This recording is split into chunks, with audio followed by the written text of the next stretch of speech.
Good afternoon and welcome once again to the Callum Cymru revision sessions. So this is your second session for A-level English for the Unit 4 part.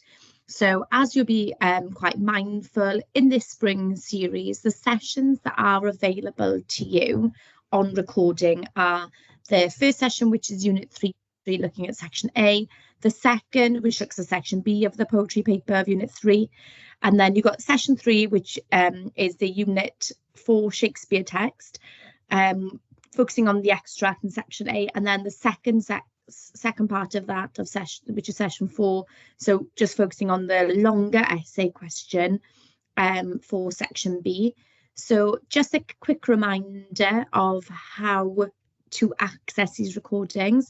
If you make sure that you go onto the e-sgol website, if you look at the drop-down menus, you've got the Callum Cymru drop-down, and then you go as far as recordings, and then across to obviously A-level recordings in this instance. So the Unit 4 examination paper, so that you are aware, just to remind you, you would generally have around 45 minutes for Section A, and then you'd have 1 hour and 15 then for Section B. Okay, so we're focusing just on that second part of the Unit 4 revision Section B in today's session. So we're going to have a look at examiner commentary. We're going to have a think about the terms that are required. We're also going to look at some example answers, some extracts possibly as well, looking at how you can maybe analyse language. Okay. Right, so this is the front cover of your examination paper, and it gives you some strict sort of advice here as to how to approach the paper. So you've got Section A, making sure you know it carries 45 marks, and Section B, much heavier with regards to weighting at 75. WJC advise that you spend approximately 45 minutes on Section A and 1 hour 15 minutes on Section B.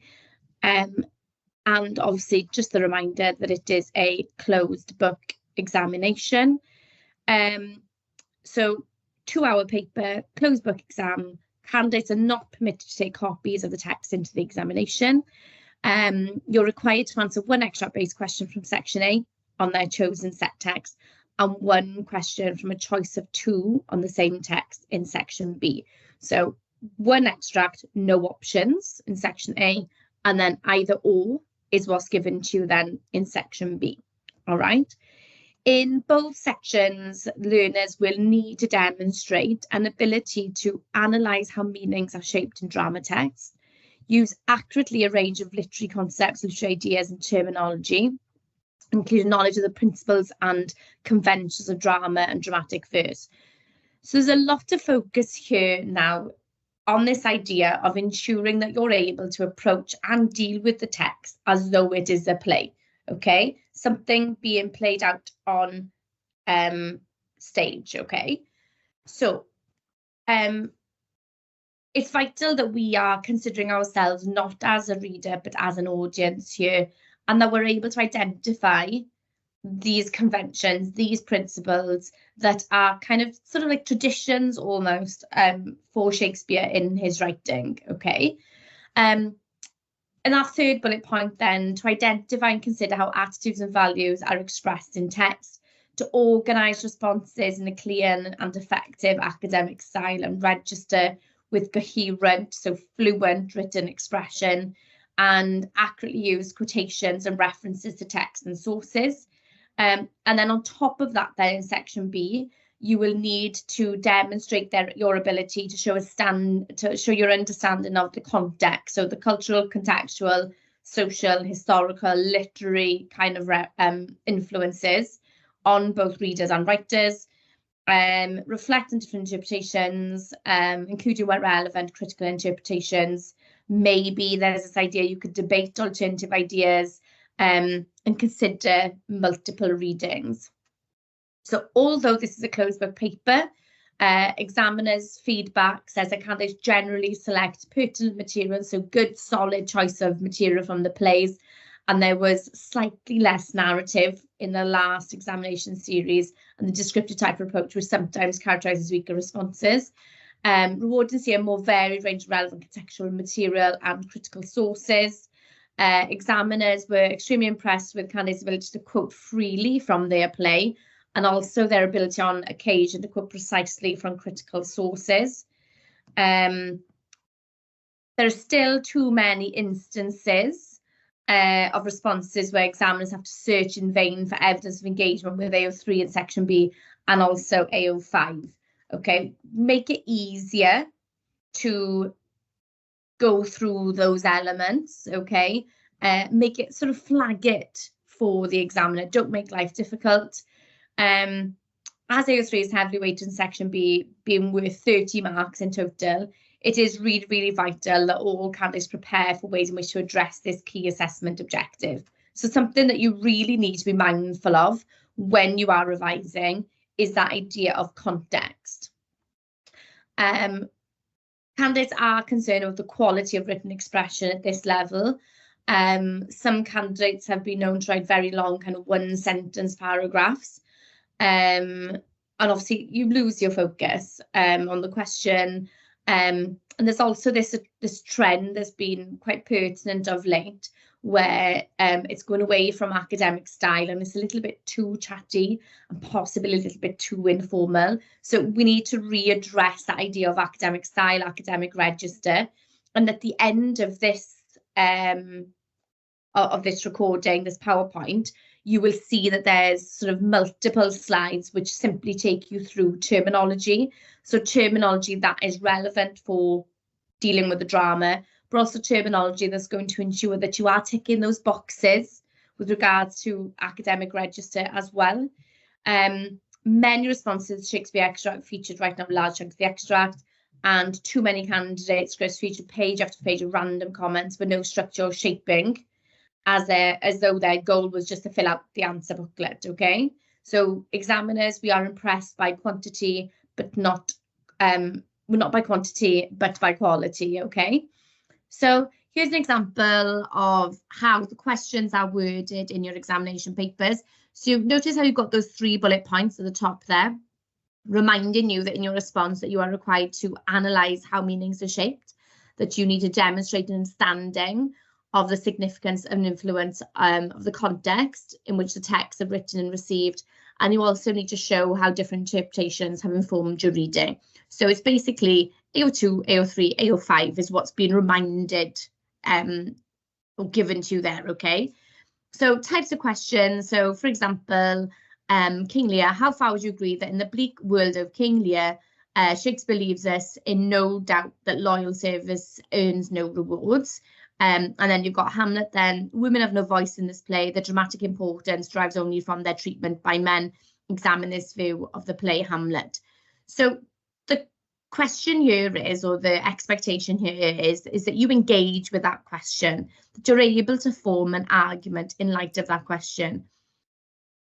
But you also need to remember the context, okay? Remembering it's 30 marks. So on that note, let's have a quick look at the assessment grid, okay? So you've got AO1, 15 marks, AO2, 15 marks, AO3, 30, so it's double weighted there, okay? That doesn't necessarily mean that you slip into the trap of simply writing a historical essay.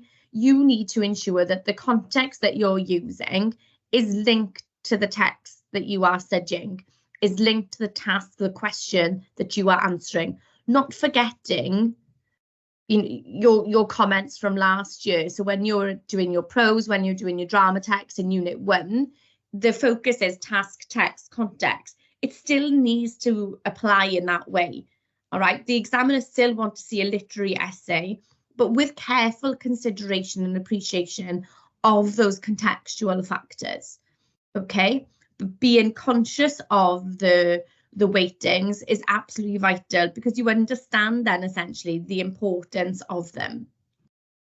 So like I said, I'm just going to run through some examples of the terminology you could potentially be using. So a lot of these terms you'll be familiar with, but just to remind you of what's expected. So being able to pick out use of alliteration, for example, being able to identify if there's use of parody, okay, where you've got kind of like use of sarcasm playful sort of imitation. If there's use of any foreshadowing, quite possibly, use of comic relief, where the climax is, so the turning point of the action in the plot of the play, okay, represents like that point of greatest tension in the play that we reach. So just being able to use the right terminology choices. The conflict then, it could be something that occurs between characters, within the character itself. But often what you'll find in a play is that this conflict or this struggle is often resolved by the end of the play. Metonymy then, a figure of speech in which a closely related term is substituted for an object or idea. And there's an example there. So some of them are going to be a little unfamiliar to you possibly, but there's no harm in trying to push yourself, trying to learn some new terms. And then you've got the example of, we have always remained loyal to the crown. So the figure of speech is this idea, the term here is the monarchy, okay? The crown, okay, is being replaced by the phrase monarchy, okay, or royalty, quite possibly. And then you've got use of denotation. So similar to connotations, okay, implied implications. Expositions, the first stage of the dramatic plot, so when it kind of begins, and in which necessary background information is often provided. Some of these, like I said, you'll be familiar with, sort of, for example, stage directions, okay? So playwright's descriptive or interpretive comments that provide readers and actors with information about dialogue, setting, action of the play, okay? Setting, you know, we've been through this, I think, in the first section. The tone, use of irony, quite possibly. But again, a lot of these you will be quite familiar with. A foil is an interesting one, so a character who contrasts and parallels the main character in a play or a story.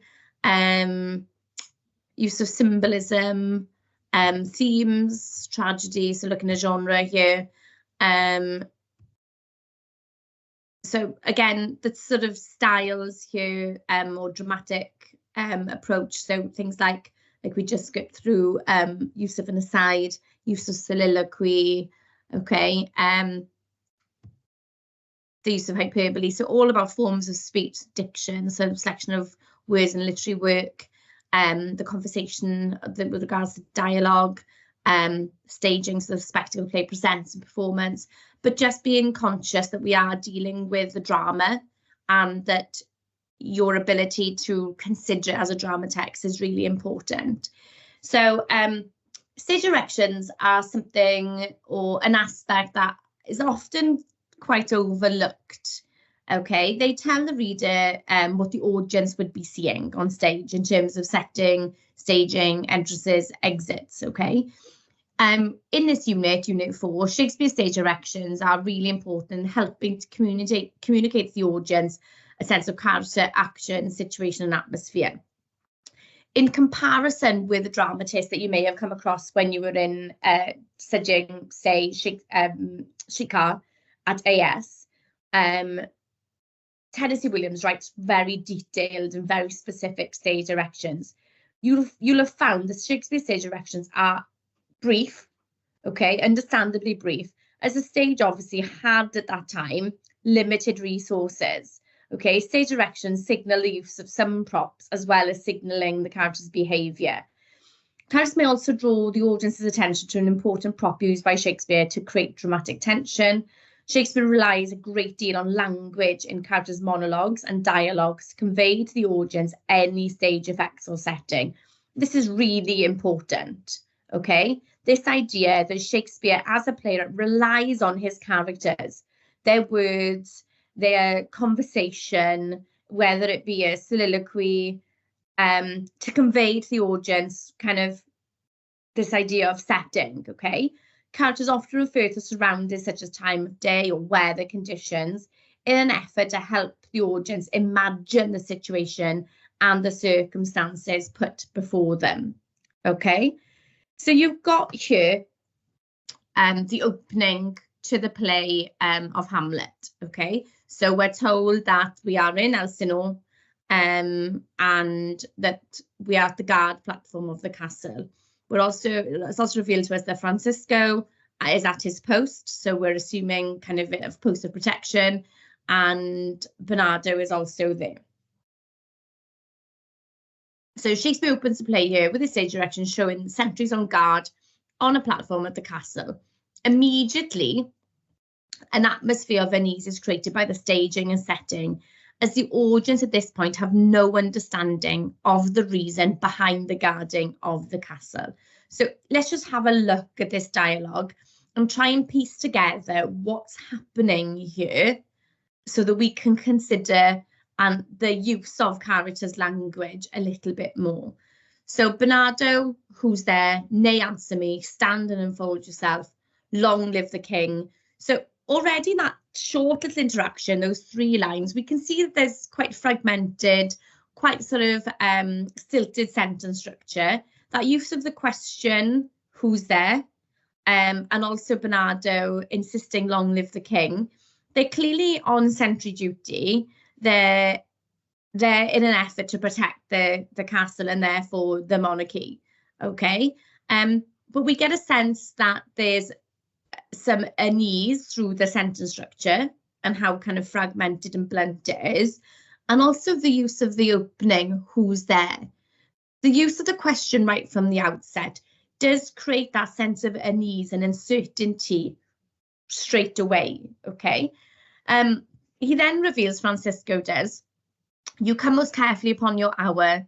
'Tis now struck 12, get thee to bed, Francisco. So even the now struck 12. So when we were saying about this idea of a sense of unease is created by the setting, so we're learning of the time of day, okay? And because we got that, 'tis now struck 12, get thee to bed, Francisco, we are quite mindful of the fact that it is 12 midnight, so traditional witching hour, so thinking contextually of what this means to an audience. And the reference of get thee to bed, we know that it's midnight then as a result, okay? And then Francisco is grateful, okay? He just wants to escape. You get a sense he's just keen to leave. So for this relief, much thanks. 'Tis bitter cold, I'm sick at heart. So 'tis bitter cold. So again, there's a reference to the weather as well.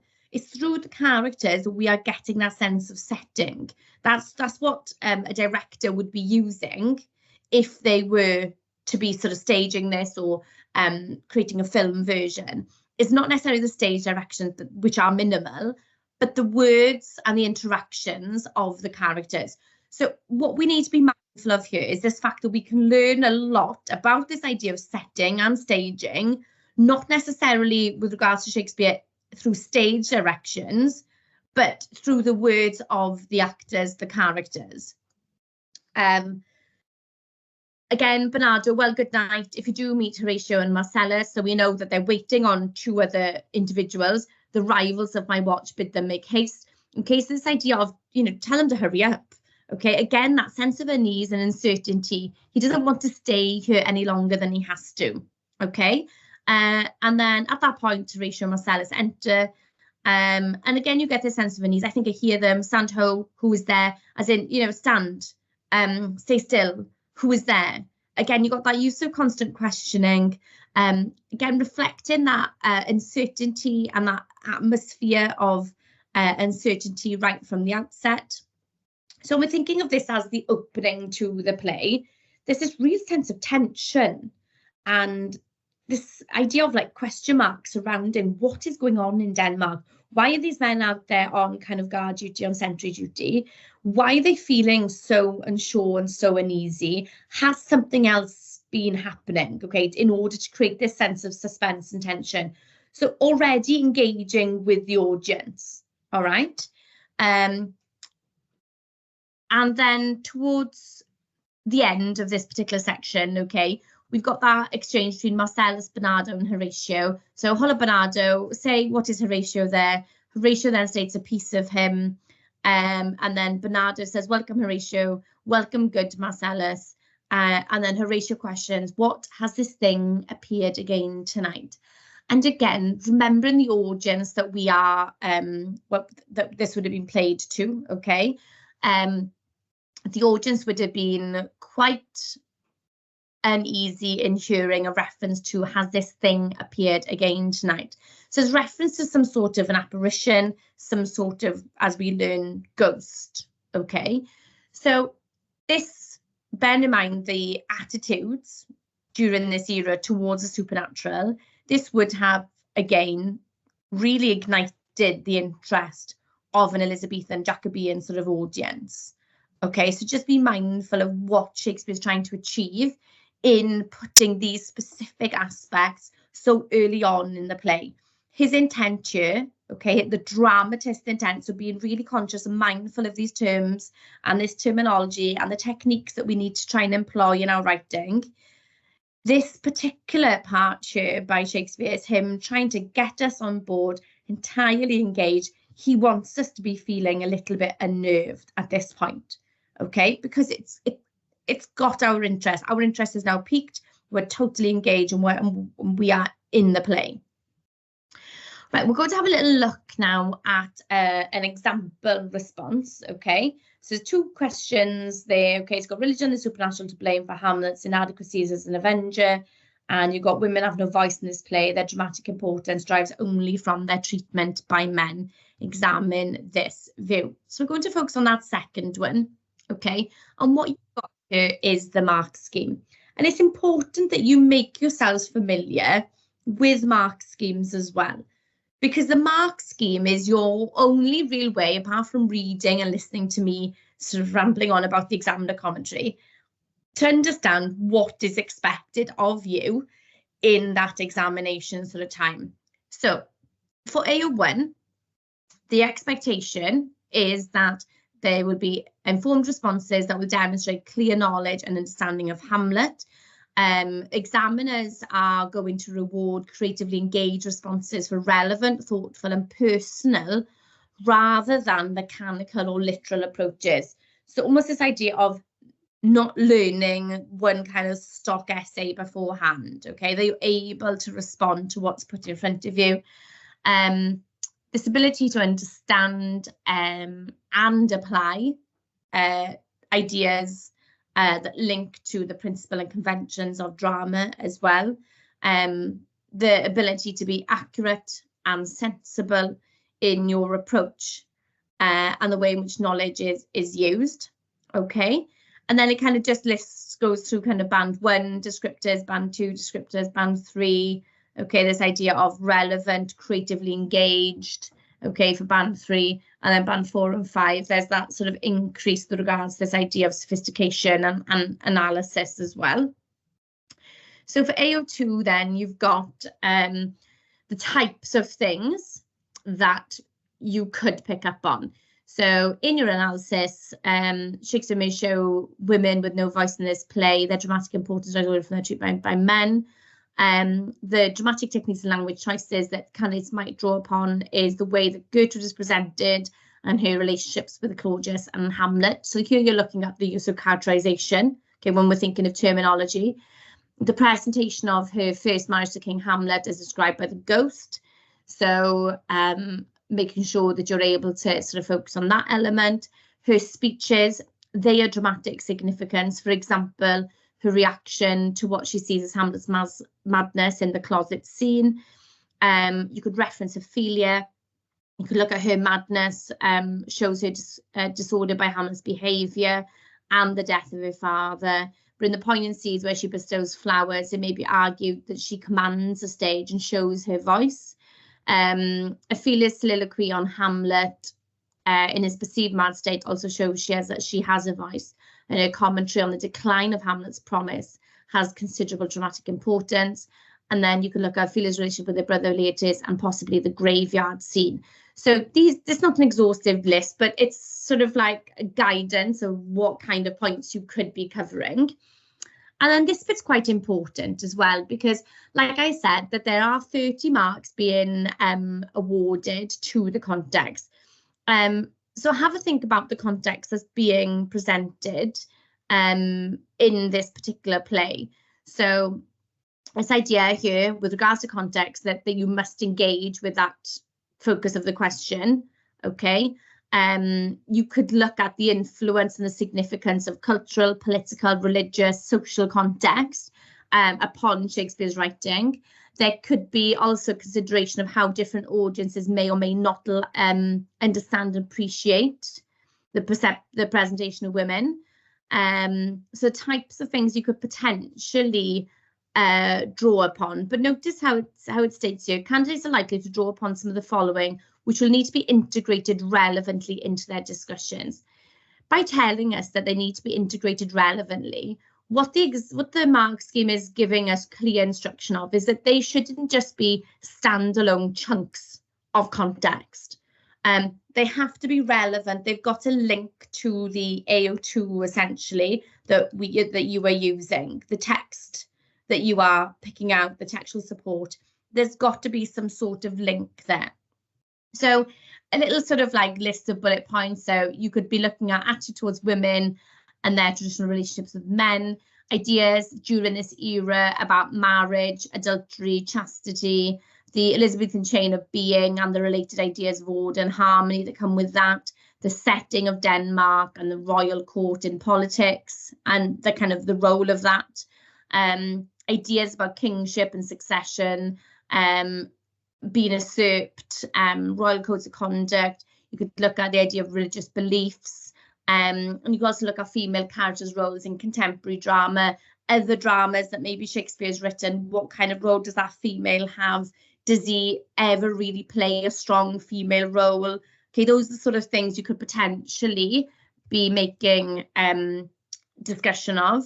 And then AO5, so you must engage with the view given in the question, and it kind of gives you a list of how you could potentially approach this way.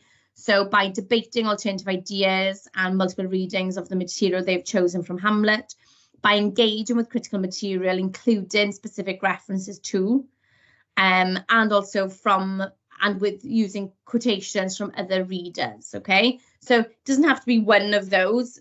Best fit is to try and include all three kind of ways of going about it, okay?